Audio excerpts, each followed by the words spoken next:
Hello, everyone. Welcome to our streaming show here at 8 p.m. I'm 10 Tampa Bay meteorologist Colleen Campbell, and I'm joined by the boys tonight. I have our chief meteorologist over there in Columbia, Efren Infante, and then, of course, right across the states, we have Ross Muma.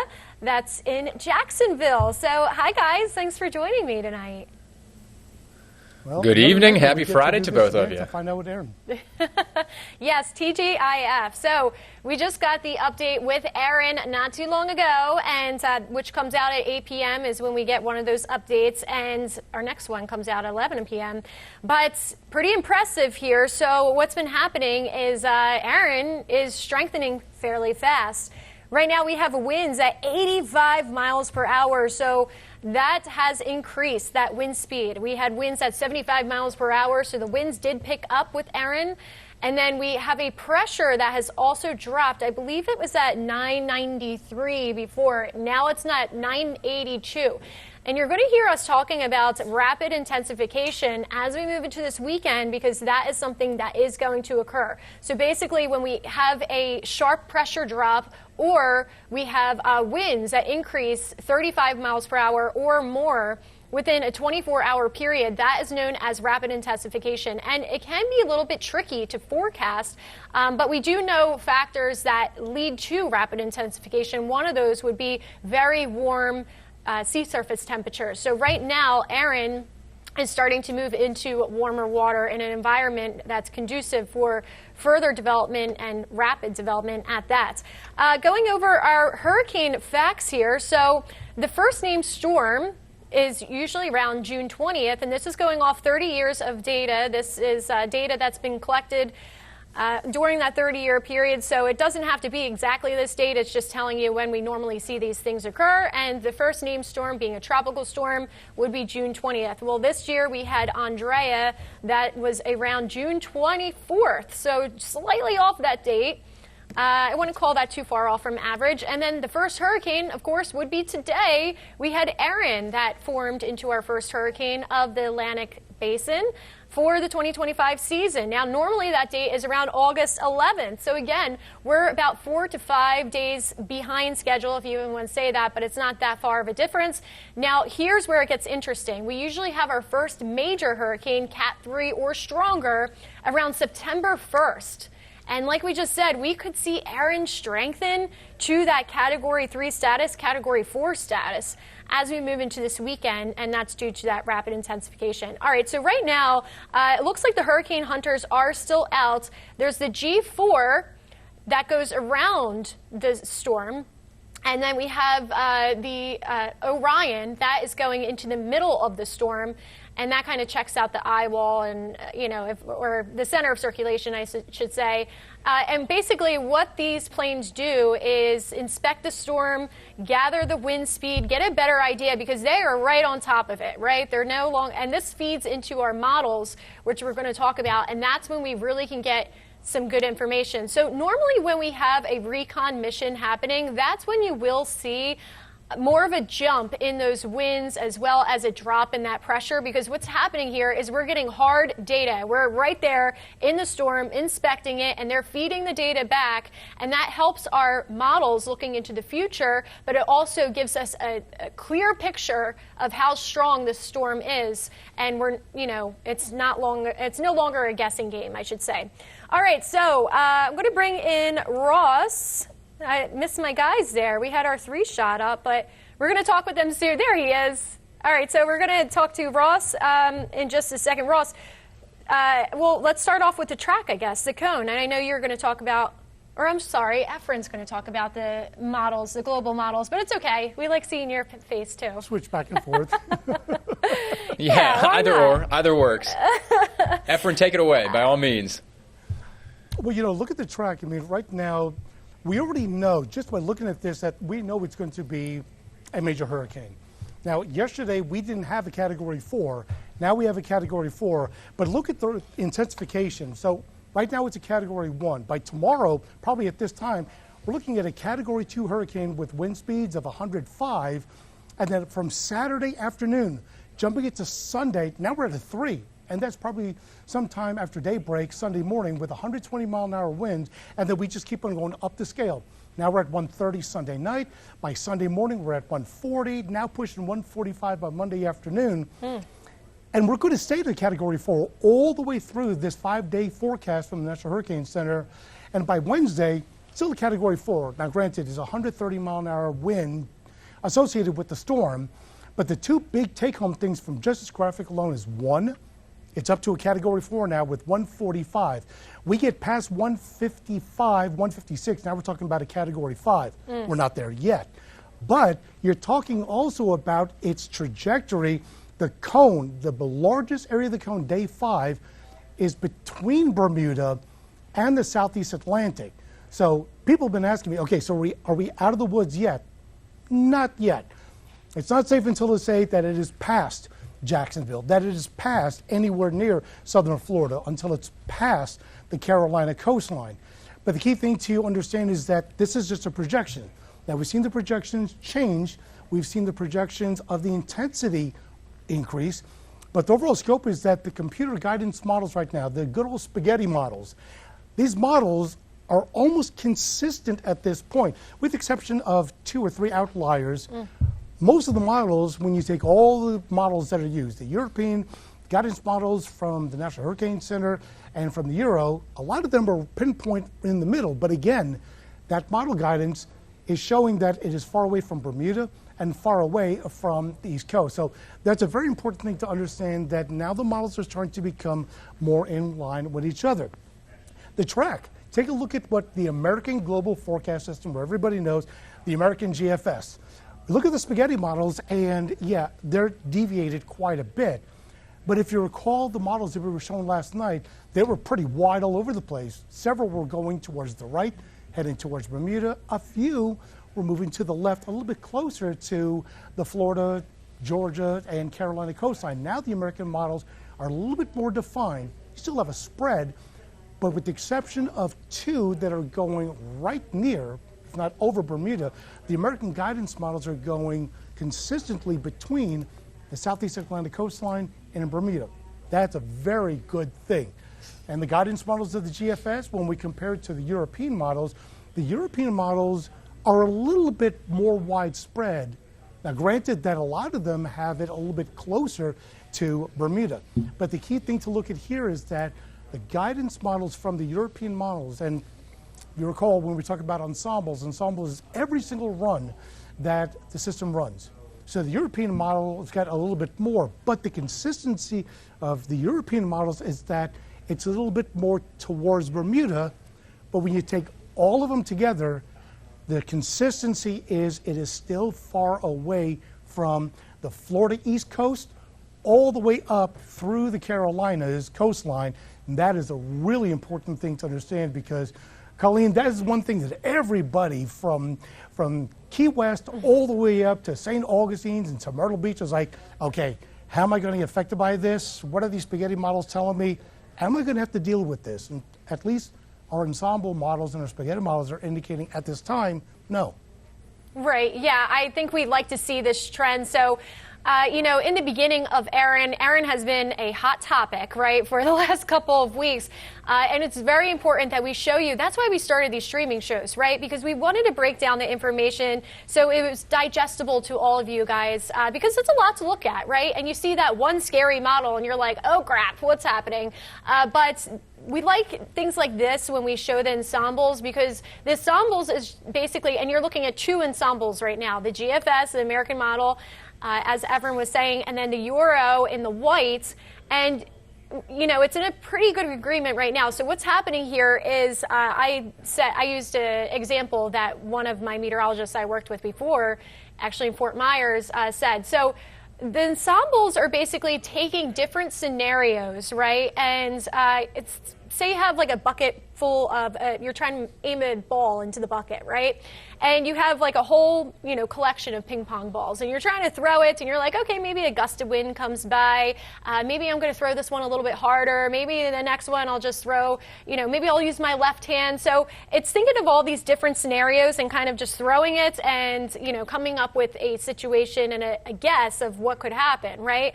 Well, this is when our forecast gets a little bit more fine-tuned when we have recon, which is, the aircraft that's flying in and inspecting the storm, because that data actually is ingested into these probabilities, and that's when we start to see a better consensus, a better agreement, and now the models are coming together, and these runs, the run of each, the Euro and the GFS, I should say, and they're coming together, and we're seeing that thicker line where things are in better agreement and better alignment. So that's something we like to see.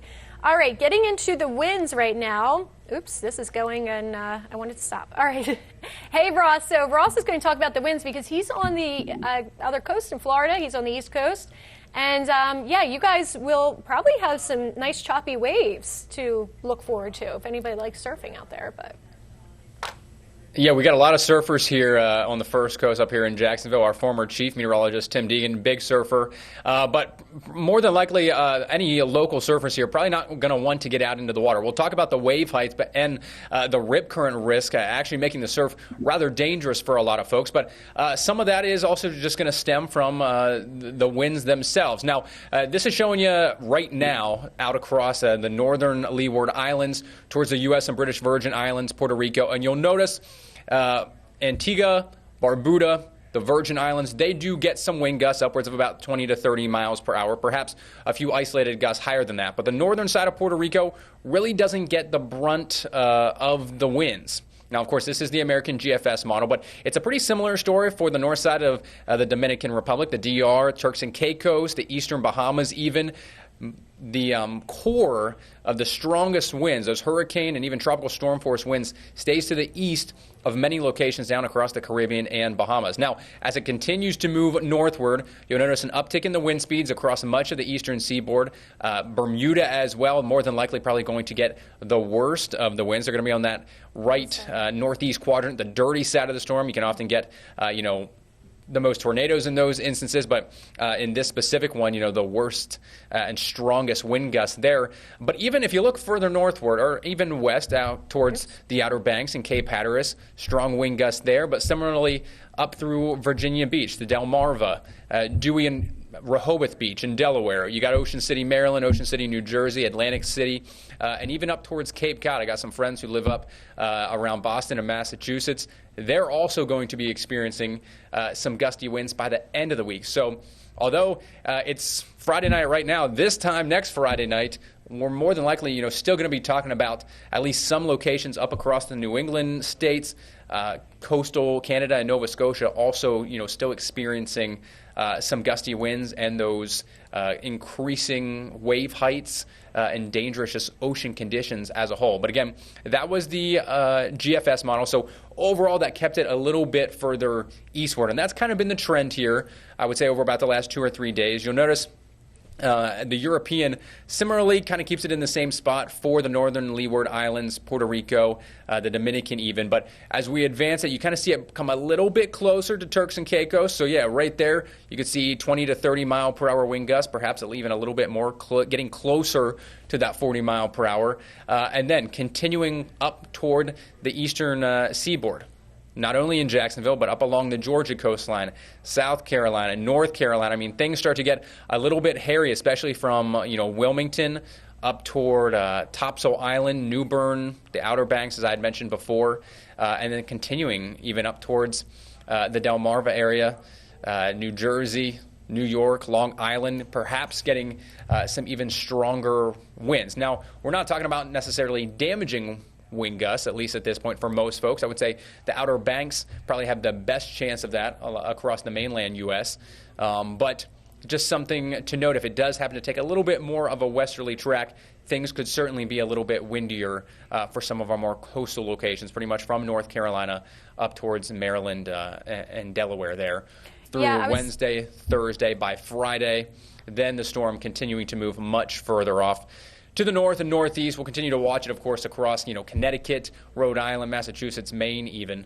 But after, I would say, Thursday, for most of us across the southeast, our conditions will begin to rapidly begin to improve there. Yeah, I was going to say, Ross, I like how Bobby was saying earlier. So Bobby's originally from the North Carolina area, and he was saying how those small little, kind of intricate waterways, they could easily get flooded out, and it's not even going to be, as the system's offshore, just because of that northeast wind, and it's just blowing in. So some of those local areas, and of course, we're all three of us talking tonight are from the Northeast. We were laughing about that ahead of the show. And a lot of those kids don't go back to school. I know my nephews, they don't go back to school until after Labor Day. So, yeah, a lot of folks will be going down the shore, and absolutely this becomes a dangerous situation when you're talking these winds. And I thought I had the wave heights graphic on here, but I don't think so. But I'm going to toss it back to you, Ross, because I know you wanted to talk about the watches that we have in place. Yeah, so there has been an update as of the 8 p.m. advisory. Barbuda no longer included in that tropical storm watch, so now it is just Antigua.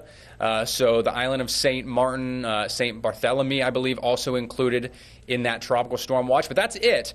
And, the three of us had talked before the stream. We were a little bit surprised that the U.S. and British Virgin Islands haven't been included, at least up to this point, in the tropical storm watch. But I believe your next graphic, Colleen, right, is the probability of those tropical storm force winds.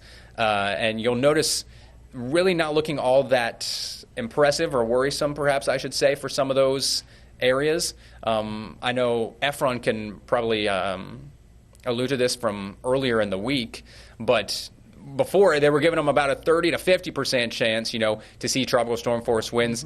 As we've gotten more data in, looks like that actual field is going to be, much more compact and tighter. So we're only looking anywhere from about a 10 to 25% chance to actually see tropical storm force winds, not only in the U.S. and British Virgin Islands, but also in Puerto Rico, north sides of the DR, and similarly for the Turks and Caicos as you look a little bit further northward there, all the way up into the eastern sides of the Bahamas. So that is good news for anyone that you might happen to know who lives, off to our southeast. Now, one area that, again, probably has a much better chance to see tropical storm force winds would be the island of Bermuda. And, of course, we're going to continue to watch rather closely if coastal North Carolina, in the Outer Banks specifically, do happen to get some stronger winds if it takes a little bit more of that westerly track there. Yeah, Efren, we were talking about this. Oh, go ahead. No, go ahead, I was just wondering. I know you're in Columbia, which is more.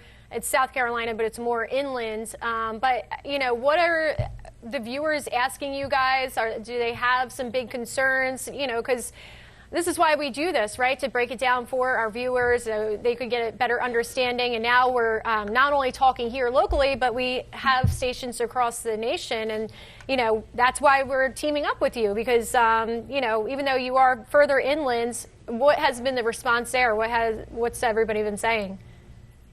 Well, we've had viewers who are here in central South Carolina, in Columbia, that have told me that their family one lives in Lake City, so they watch First Coast. Another one, they live out in St. Pete. They're watching Tampa 10. So this is not just a coordinated effort between our three stations for our own television viewing markets. A lot of people are watching this, but the ones that have been asking us, because a lot of them were asking back when we had Hurricane Maria that went over Puerto Rico. A lot of communities here in South Carolina are very concerned about the Northern Antilles. So Antigua, Barbuda, the U.S. and British Virgin Islands, and then to Puerto Rico as well as Dominican Republic. The one thing that we know is that there is going to be a wind profile that will be going over at least the north shores of Puerto Rico and the Dominican Republic. The one thing is that the tropical force wind profile now from the National Hurricane Center says there is a chance. So there could be a chance that maybe 1 out of 4 chance that we'll see 39-mile-an-hour winds. But the profile of the potential of up to 39 or 40 miles an hour, well, it's far enough away from both Hispaniola and Puerto Rico's northern shores. There could be wave heights that could exceed 2 to 3, possibly 4 feet, but at least the models both the GFS and the Euro and the profile from the National Hurricane Center are indicating that it will be short-lived, and it doesn't look like it may be exceeding past the north shores of those Caribbean islands. Now, is that a guarantee? No. But the probability, and we've seen the spaghetti models, we've seen the tropical forecast probabilities. Bottom line is that the most intense winds are going to be well further north. Now, the wind profile right now, showing the wave heights, they're not that big when it comes to the Caribbean islands. Now, this is a different thing when we come to the U.S. mainland. Now, we're talking about wave heights potentially 4 to 5 feet, anywhere from the Space Coast all the way up to the First Coast. And then once you get north of Jacksonville, from St. Augie's all the way up to Hilton Head, now we're pushing maybe 4 to 5. And then you go along from South Carolina's Low Country to the Grand Strand and up towards the Outer Banks. Now we have the potential of it pushing higher, especially as we get to Tuesday and Wednesday, as it progresses, if the models still have it, somewhere equilaterally between Hilton Head and Bermuda. But the key thing is that this is a significant wave height probability. This is indicating the highest probability and the highest wave height possible. Most of them along the coastline of Georgia to North Carolina are exceeding 10, 11, 12 feet. That's the maximum potential. And then from the Space Coast to First Coast, potential of up to maybe 6 feet. Could that come to fruition? Possibly, but we're also talking about the very high end. The further it moves away, closer to Bermuda, then as opposed to the Southeast Atlantic, there'll still be wave heights, but it won't be as exacerbated as 11, 12 feet. In fact, I don't recall from when we had Hurricane Isaias, when we had Hurricane Helene, where wave heights got that high, but we still had high wave heights. And keep in mind that even if it doesn't come as close to the Florida and Carolina coastline, we're still going to have a little bit of a push, first from the north and then the northeast winds that will push all that water in. So also we have to timetable all on the coast when it's high tide. That's going to exacerbate a little bit more. But the bottom line is that right now all the guidance models are showing at highest maybe 11, 12 feet, but that is the highest that it's showing right now. Will it come to that? Probably not, but we're still talking about wave heights that would exceed 2 to 3 feet. Yeah. Ross, did you want to touch on this at all? Because, you know, I know you guys here in Tampa, I mean, I hate to say we're sitting this one out, but, you know, we have our friends over. You guys, this would be more of a concern, I guess I should say, as far as wave heights and winds and, you know, everything like that. Yeah, well, Colleen, you guys deserve a break. You had Debbie, Helene, and Milton all last year, so you guys could use a little break from the activity. But, yeah, I mean, we've kind of been talking. Monday's really going to be the first day that you start to see those wave heights increase. We're going to be looking at 2 to 4 feet by Tuesday. Then we're talking, okay, perhaps upwards of 3 to 5 by Wednesday, 4 to 6 even. So we've already issued weather impact alerts for Monday and Tuesday, specifically for the surf conditions, the wave heights, and of course the rip current risk, which we'll talk to here in a second as well. But the other part of this, and Efren kind of already mentioned it in a certain extent, high tide. We're also approaching a new moon cycle here by the middle to the end of next week. So the combination of the consistent northeast wind, the just raising surf, high tide, and new moon, we could see some spring tides at some of our coastal areas that are the first to flood in situations like this. When we do have some higher tides, could certainly see some at least minor coastal flooding as you head into the first part of next week. So that's something we're of course going to be watching for locally here on the First Coast. And I think the other thing that might just be that might make this situation more dangerous than in some other situations, there's going to be some dry air wrapped around on the western side of this storm down across much of South Carolina, but especially Georgia and northern Florida. That dry air is actually going to limit our overall rain chances. So we're expecting a lot more sunshine. So it's going to be sunny. It's going to be, fairly breezy out there, actually making it to be a pretty nice day. Some of the folks who might have the day off or who haven't gone back to college yet or school or whatever it may be might think, oh, it's going to be a great beach day. Let's head out. And they get out there and then they realize, oh, we have these monstrosity of waves, and the ocean is actually really, really dangerous with regards to the high rip current risk. So that's why we're just really trying to urge caution to folks. Despite how it might look outside when you first wake up, the ocean is not going to be the place to be through at least the first half of next week. Yeah, I just brought up this model for you, Ross, and I haven't really gotten a chance to update it, but I just took some things off. I'll just jump back in time. So what we have here would be the pressure lines that would be through the Euro. So you're actually looking at two different models here. We have the Euro showing the pressure, and then we also have the wind, which would be the smaller lines for you guys at home. That's through the GFS, or the American model. And I wanted to show this because the contour that you see in the background there, all those darker greens and the darker greens would be more moisture, of course. We see that here in Tampa. We talk about that pretty often when we have those tropical downpours. But as Ross was just mentioning, we have some drier air that's wrapping it in with the storm. And, we will have some nicer days out there on the first coast where, Ross was just hitting on this good point to make that some of you may be like, oh, yeah, it's a nice beach day. And meanwhile, you got big old Erin that's, not too far off the coast, by a couple 100 miles. But so, Ross, I don't know if you wanted to talk about this graphic at all. It keeps jumping back because I have keyframes on here, but. Well, yeah, really, there's just going to be a pocket of some drier air off to our north, aloft in the atmosphere. And what Erin's really going to do, that counterclockwise circulation, it's going to pull that dry air in from the north and northeast. And you can see it right here by Tuesday evening, not only across Jacksonville, but down across central Florida. So Daytona Beach, Orlando, perhaps even sneak into some of your eastern sides of the Tampa Bay area there, Colleen. Oh, yeah. And that's, again, really just going to limit some of the moisture content, not only in the atmosphere, but also just limit your storm chances through the duration of Erin actually passing off to our east. So typically you're thinking, terrible looking storm when it comes to a hurricane moving by, but in reality it might not actually be that bad of weather locally here for us, at least across most of Florida and Georgia.